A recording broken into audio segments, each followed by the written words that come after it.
Welcome to SCCI Fashion Hub 2020 from the Brayland Pavilion. Thank you for joining us. As we all know, global health precautions, quarantine measures and border closures continue to interrupt daily life.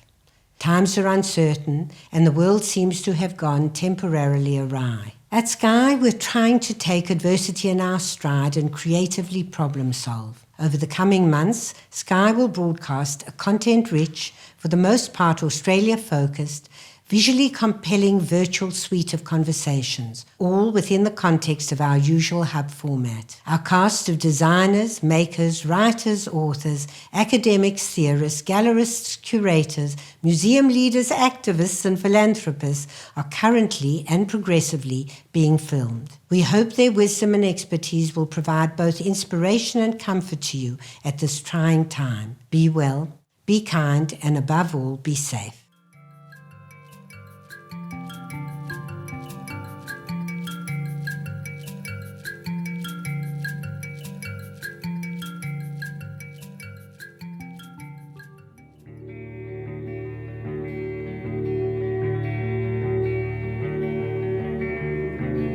My name is Dakshayani and I live in Rauthankuppam.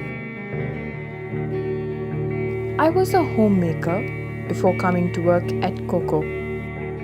Sometimes, when my family needed more money, I would do labor work.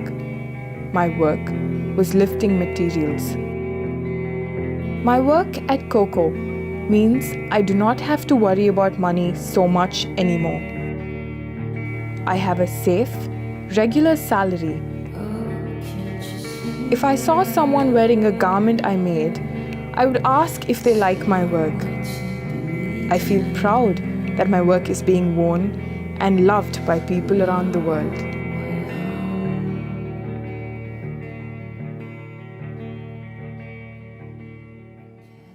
Hello and welcome to this session of the SCCI Fashion Hub. We're talking about craftsmanship and community and we're focusing today on India.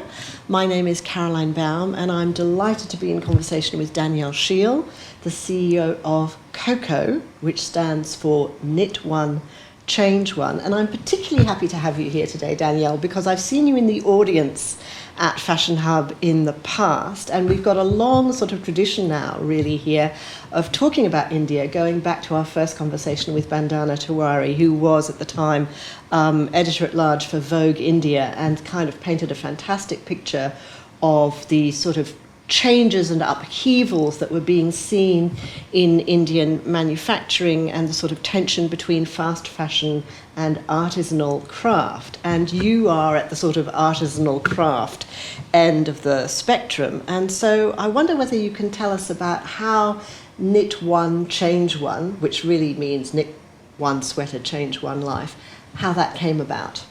The name came quite a few years after I started the business. When I was telling people what I was doing, most people would say, "Oh, you're amazing," and I would respond, "Not really.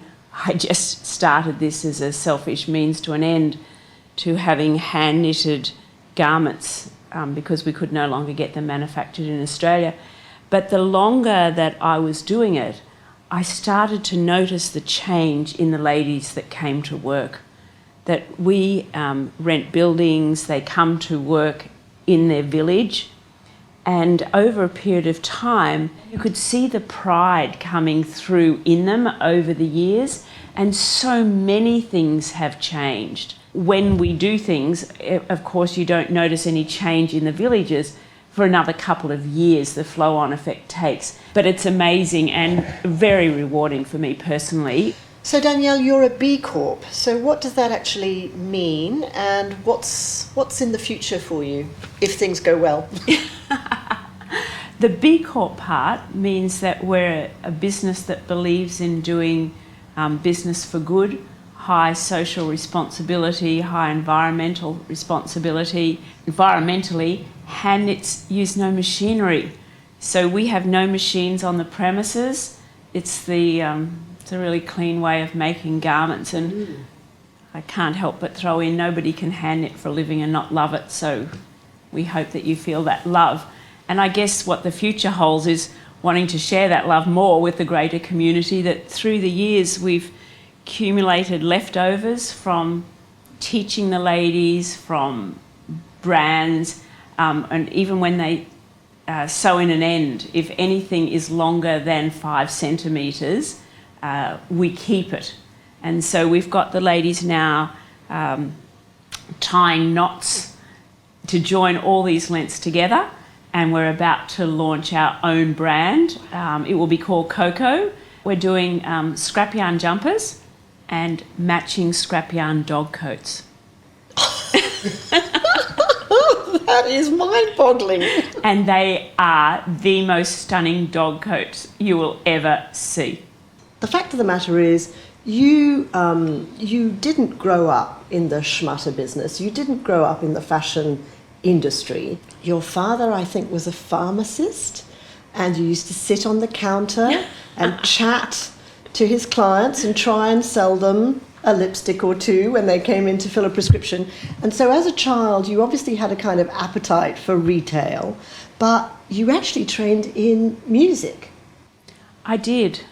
The fashion business, not the fashion business, my connection with the fashion industry, I guess there are a couple of moments in life that were turning points. At school, we learnt to sew by hand. Makes me sound like I'm 100 years old when you realise that you did that at school, but I won the prize for that every year. And I realised really what I won the prize for was my meticulousness. There is such a word that, you know, to learn to sew, you'd pull a thread and you'd do 3 up and 3 down and 3 up and 3 down. And I always got 10 out of 10 because I was the only person in the class that actually took that much trouble to getting it right. At age 17, my parents took us on a trip to meet my family. And I have an auntie, Hilda, who at that time we arrived in London from Australia with no coats. So she teased my parents, how could you, have you forgotten how cold it is here? How can you come and bring your children without any warm clothes to wear? And she said to my father, don't worry about it, I'll take care of it. So the next day I went over to her house, and I can't remember whether it was 3 coats or 4 coats that she had on her bed. And she said to me, I just stood there looking, and she said to me, try them on. And I did, looking in the mirror, and she stood there and I said, I can't decide.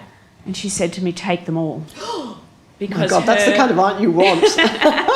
I was just hooked because, one of them I wore straight away, and of course I had nothing to match the other one, so I had to go out and buy clothes, and then I got into, getting things to match and look good. And yes, I but just had a bit of a an aptness for that. I loved it. Your professional career did not go that way, did it? No, my professional career was in music, but interesting enough, what I do now combines a little bit of everything in my life. So what I did in music was a lot to do with solfa, music theory analysis, and that was very much about type systems. And so without any aspect of my life, I couldn't do what I did now. Like now is the culmination. Every decade in my life, I kind of really embraced a different skill, and at middle age I've actually found something that brings all those skills together. Of course, this is an extension of teaching, because what you've had to do is find a workforce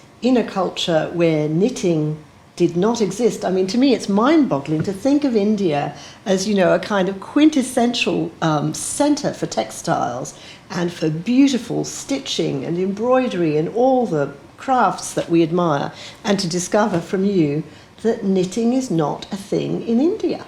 Well, it is in the north because Delhi gets cold, but we're based down the south, and so there were random people who knitted, but it's certainly not a native craft by any stretch of the imagination, and that's where we're based. But what took you to India in the first place? Because you said, it wasn't viable to get sweaters knitted here in Australia. That was your first intention, wasn't it? Yes.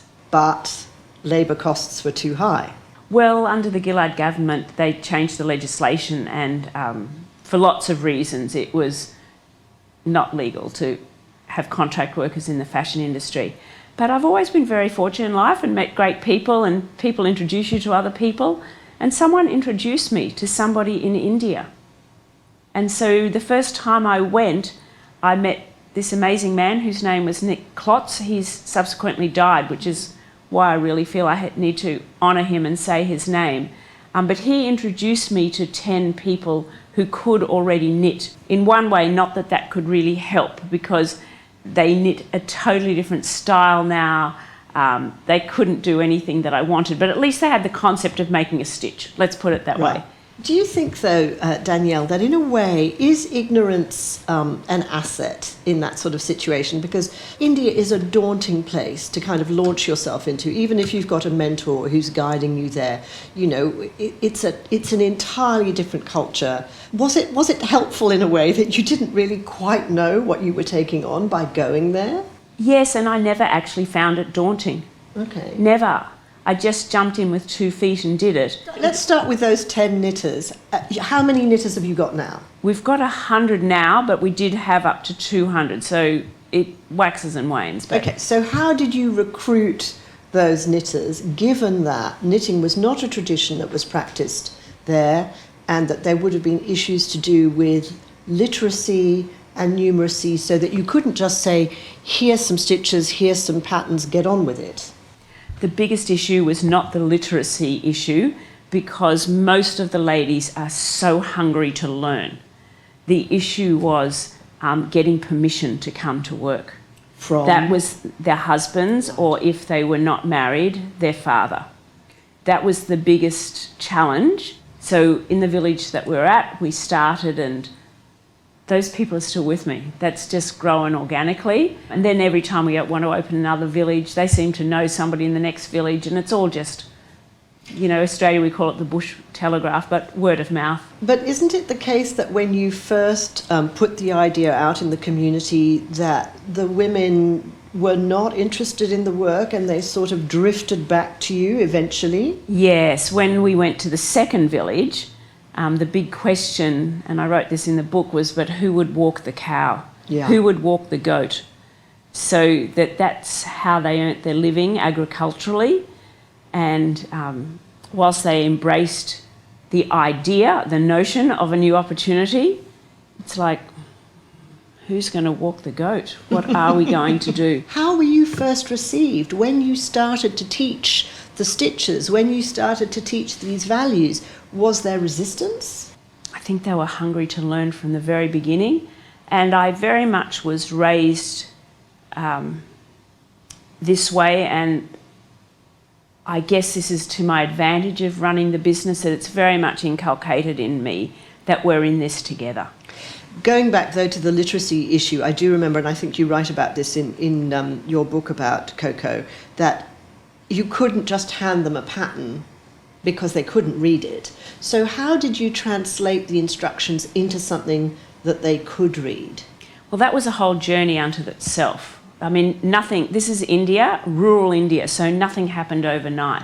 On one trip, I carried on the plane these huge, enormous rolls of paper where I had graphed out the jumpers, thinking, aha, I've got it, they don't have to read, they can just do it all by symbols. And then I put it in front of them, and of course it occupied so much space, you know, we all couldn't fit in the building, because I realised that everybody had to have their own copy of this. But given that graph then wasn't the ideal scenario in terms that of the space didn't work. it took So up, then, you know, visit 5, 6, 7. The next time, I got them reading numbers. We could do numbers up until 10, and most of them could read the numbers. Mm-hmm. They didn't have a perception of what it meant. So they didn't know that this was 3 and this was 2, but if I said this, they knew the concept of 3. So to this very day, the whole thing is run on a series of opposites. Knit, purl, up, down, front, back, same, different, okay, not okay, and that's what we do. So give me an idea then of the range of stitches which are, in a way, if you like, the kind of knitter's vocabulary now that they have acquired from a standing start. Oh, we knit hundreds of things now, Carol, and literally hundreds and hundreds of stitches. There's nothing we can't do in the world of hand knitting. Nothing. Do we struggle with some things? Yes. Do we get it in the end? Absolutely yes. So, for example, you can get them to do cable knit or an Aran pattern. They can do that with their eyes closed, but they have to read it. So you are apparently, notionally at least, based here in Sydney. Do you have to be there all the time, or at what point were you able to delegate responsibility and manage this from a distance? Because it sounds as if you're having to stand there over each and every one of them to check every single stitch. I did that initially. I did that for years. I went to India every 6 weeks to teach them that. And these first group of ladies are fabulous knitters because I actually did that.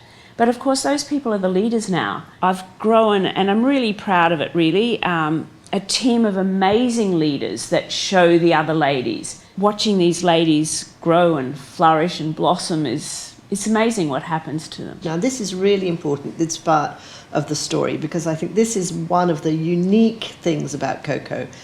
Your knitters are not on contracts. They are your staff. I would walk on hot coals for those ladies, and their loyalty to me, they would do the same. As I just said to them yesterday, how could you possibly feel good about doing a garment that you always have to unpick? Everybody loves to actually produce something that's amazing. But you've given them job security, whereas presumably in their prior lives, which were agricultural, that was seasonal work, that was impacted by cyclones, typhoons, God knows what. Yes, they have all of that. So now they have something where they can plan, and presumably planning is also a new concept. Yes, they definitely have job security. And because of that, we have broken the education cycle in every village. We've broken the financial cycle in every village. And of course, watching that is amazing, and the ladies are most grateful. I mean, we hold hands together in that. A lot of things that they plan now, they've never planned before. So the notion of what I call a working woman, they have to plan. And they do, with ease now. You know, if my child has to be at school by this time, I have to get up at this hour, I have to make the lunches. I mean, all of that initially was such a hard concept for them to get their head around. So that sort of planning, they've embraced really well. And if that's difficult for the women to embrace, I'm imagining that the men in their lives, whether they're their husbands or their fathers, would also have found that quite threatening and quite difficult concepts to embrace. So what have you seen in terms of the dynamics in the relationships between your knitters and the men in their lives? We've had a few interesting discussions about that. Look, my job really is to help the ladies. So when they tell me something, I ask them, what would you like? I'd like my husband to take me out. And I say, have you asked him? No. We have lots of what I call practice conversations, coaching conversations, to help them get all sorts of needs met. So that's a positive spin on that particular question, but I suppose I was also curious because India has a tragically terrible reputation as far as domestic violence is concerned. 28-year-old Deepthi is more than just a domestic violence survivor. Sexually abused, beaten and kept in isolation by her husband and his parents, her ordeal started just 2 days after getting married. She bore the pain for months before making the brave decision to tell her own parents. They told her to make the marriage work, no matter what. The problem is that we girls think 100 times before telling anyone. First we tell our parents, but even the parents of girls expect them to carry on in a marriage despite violence. Deepthi is not alone. A 2014 study by the United Nations Population Fund and International Center for Research on Women shows that 6 out of 10 men in India justified violence against women.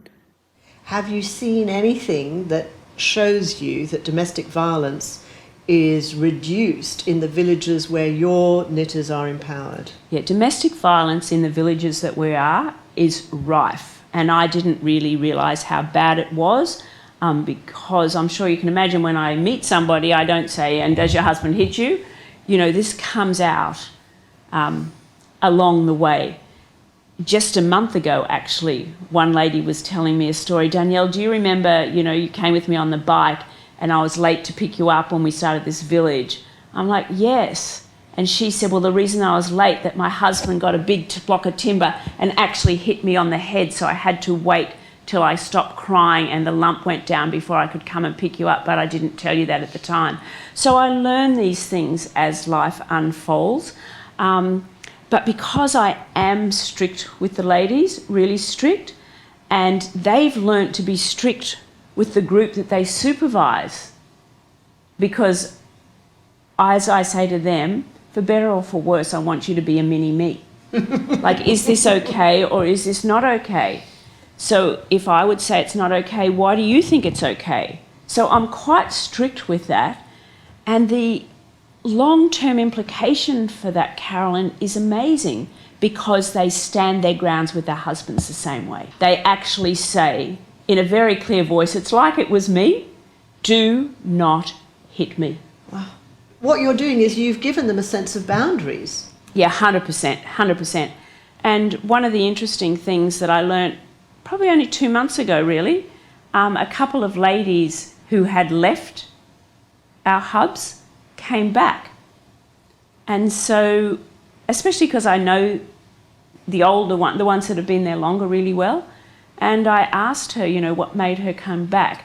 And the reason that she gave me really touched my heart. In fact, it made me cry at the time. She said, Danielle, I left because this was the only job, and I wanted to see what else was available out there. And I totally get that. You know, if you eat jelly beans, you want to know what Smarties taste like. I got it, right. And I got it when she told me she was leaving. But the reason that she told me she wanted to come back, she said, I realised that you've given us all wings to fly.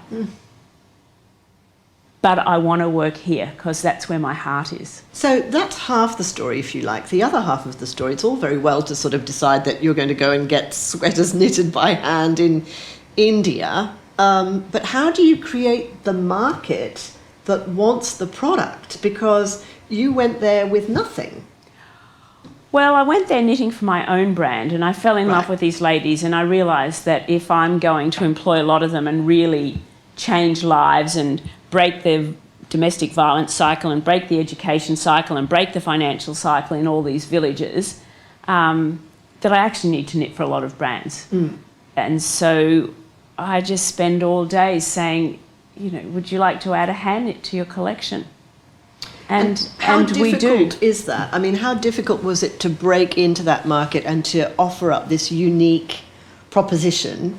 How quick were labels to take you up on that offer? Or, you know, was that a grind? Initially it was tricky because India, when I started, had a stigma, and it was like, oh, that's like getting made in China, or, you know, if it's made in Europe, how are we going to tell our customers it's made in India?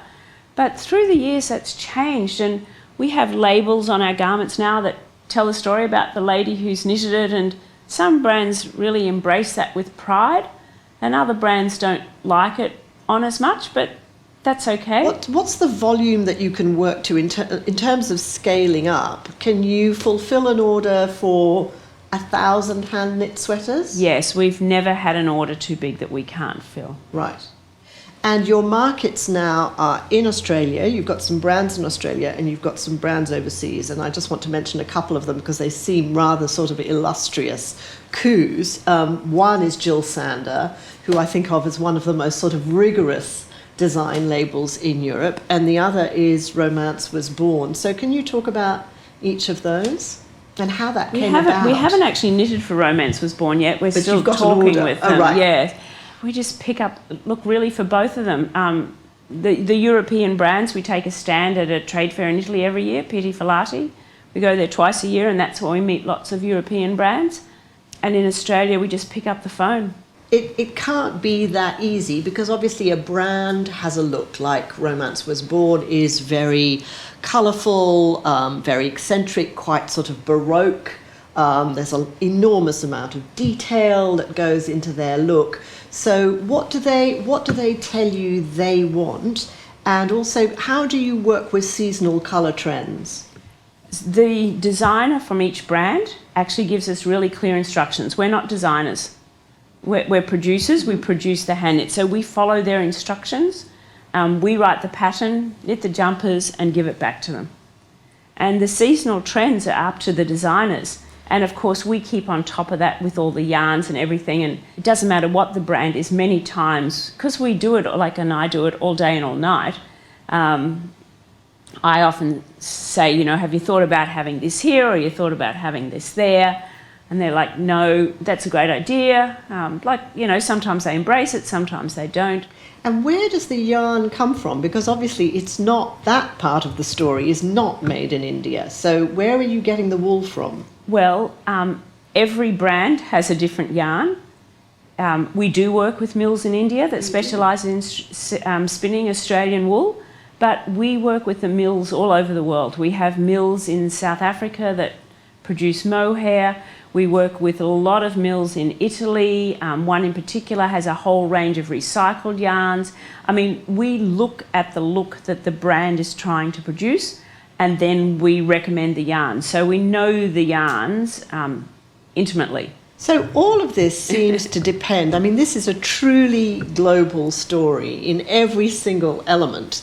And you were saying before when we were chatting outside that you're on WhatsApp to your knitting force every day. So this depends absolutely on there being a platform, on a bit of technology and software that allows you to not have to shuttle backwards and forwards to these villages, but you do need to be seen and you do need to communicate every day. Is that right? Well, when I started, there was no technology, no Wi-Fi and no internet. I mean, the mind boggles now, but we managed. And in those 7 years, life has changed a lot. With the girls now have mobile phones. Some of the leaders can afford smartphones. Gradually, the internet came, and we had modems.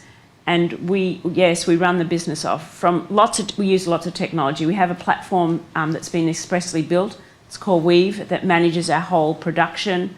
In all of this story, I'm just wondering, has there ever been a man who has come forward and said, I want to be part of this too? No. Never? Never. Well, the Weave developer is a man. So that's the software side. Yes. Okay, that's fine. But I mean, on the ground, in terms of joining the knitting circle, if you like, no man has ever come forward. If a man were to come forward, would you say, this is going to be too disruptive and I don't think we can handle this? Or would you say, no, you're welcome? The knitters have never been my decision. The ladies, I've always, I hate to use this word empower, but I've always empowered the ladies. They make their own staff choice. And I would not change it for them for that either. I would leave it totally up to them. If they ask me for advice, I actually never give it. I ask the questions back. What would happen if this happened? What would happen if that happened? And I teach them how to make the decisions. Have you had a scenario yet where you've had two generations? Have you had mothers and daughters knitting together? No, but we do employ cousins, sisters. So the family networks families, that yes. come. Oh, yes. You know, 4 from the one family. Did you know that this one's married to this one's husband, and blah, blah, blah. So you feel included, you feel welcomed, you feel... If there's an event on in any of their villages when I'm there, I'm part of it, very much so. Well, I think that's a great compliment to you. So we're in very strange times at the moment. We're speaking in the middle of a global pandemic, and I have to say we don't know too much about what's going on with coronavirus in India, but we do know it's there. As far as protecting the business, of course, our first interest is actually to protect our ladies. And last night the government ceased everything going on in, what's the right word, stipulated isolation for everything that went on in Pondicherry, and all our leaders come from Pondicherry, so they're not coming to work. We are in some rural villages, so I think that they could actually continue because they're very isolated.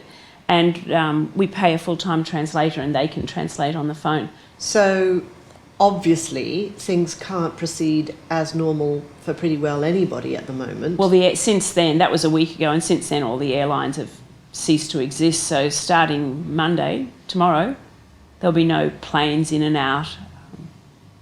So obviously everything's on hold for a while. So are your ladies' futures secure? I hope so. My future depends on their future depends on my future. We're all in this together. It is going to be a really challenging few months. I don't know how long, like everybody else, how long everything's going to be closed down for. And when it reopens, it's not going to go boom again. We're going to have to build a whole business from scratch, really. Well, you've done it once, so presumably. Well, people know us now. We have a bit of an established reputation. Well, good luck. Thank you very much. Thank you, Danielle Carolyn. That was lovely. Thank you so much. There's something really special about wearing a garment that only one person makes. For example, Suda made this jumper. When she finishes it, she just holds it up to admire it herself, and she's just so proud of herself. And the interesting thing is everybody in the room, there's a real sense of camaraderie, and everybody in the room admires it with her. I think it's great to know the garment, the name of the person that's knitted your garment, and you can trace the whole garment from the very beginning.